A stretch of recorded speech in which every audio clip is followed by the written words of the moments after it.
প্রাণীগুলো যেমনি তোমাদের জন্য হালাল করেছি, আর কিছু প্রাণী আছে তোমাদের জন্য হারাম করেছি। এই হালাল প্রাণীগুলিকেও তোমাদের প্রয়োজন ছাড়া তোমরা তাদেরকে হত্যা করবে না। এরপর আল্লাহ বলেন তোমাদেরকে তিনি এরূপ নির্দেশ দিলেন। আল্লাহ রাব্বুল আলামিন বলেন, হে হাবিব, আপনি আপনার উম্মতদেরকে বিধানগুলি জানিয়ে দেন, যেরকম তোমরা অনুধাবন করো, এতিমের সম্পদের কাছেও যাবে না।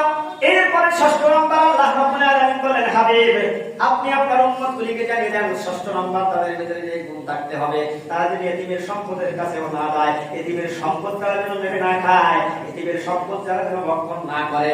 আল্লাহ রাসূল সাল্লাল্লাহু আলাইহি ওয়াসাল্লাম বলেন, কোন ব্যক্তি যদি অসহায় দরিদ্র এতিমদের হক মেরে খায়, আল্লাহ রাসূল বলেছেন সেই ব্যক্তি তার বুদরের মধ্যে কোনো সম্পদ ঢোকালো না, সরাসরি জাহান্নামের আগুন জেনে সে ভক্ষণ করলো।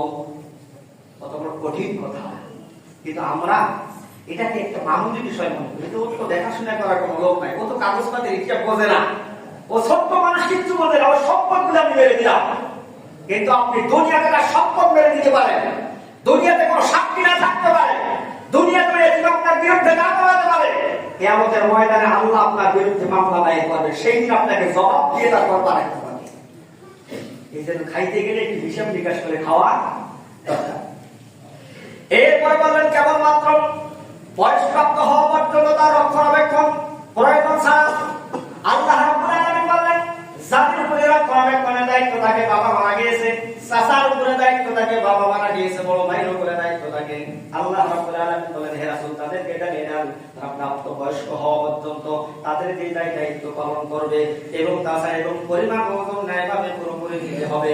আল্লাহ রাব্বুল আলামিন বললেন, তাদের দায়িত্ব যেন তারা পালন করে, তারা প্রাপ্তবয়স্কে পৌঁছা মাত্রই তাদের হক যেন তাদের কাছে ফিরাইয়া দেয়।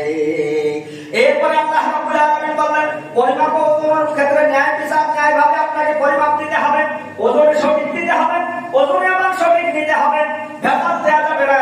কিন্তু আমাদের সমাজের মধ্যে দেখা যায় ব্যক্তি নামাজও আদায় করে, কিন্তু এক নাম্বার মালের টাকা নিয়ে দুই নাম্বার মালের ভিতরে ঢুকাই দেওয়ার ব্যবসায় আমাদের সমাজের মধ্যে আছে না নাই? একদম নাই। আমরা তো সবাই মানলাম।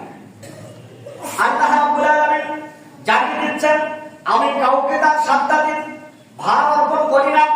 আল্লাহ রাব্বুল আলামিন জানিয়ে দিচ্ছেন, যে যতটুকু ভার বহন করতে পারবে ততটুকু ভার আমি আল্লাহ তার উপরে বহন করে দেই, বহন করার জন্য তাকে সেই ভার আমি দিয়ে দেই, এর অতিরিক্ত ভার তার উপরে দেওয়া হয় না।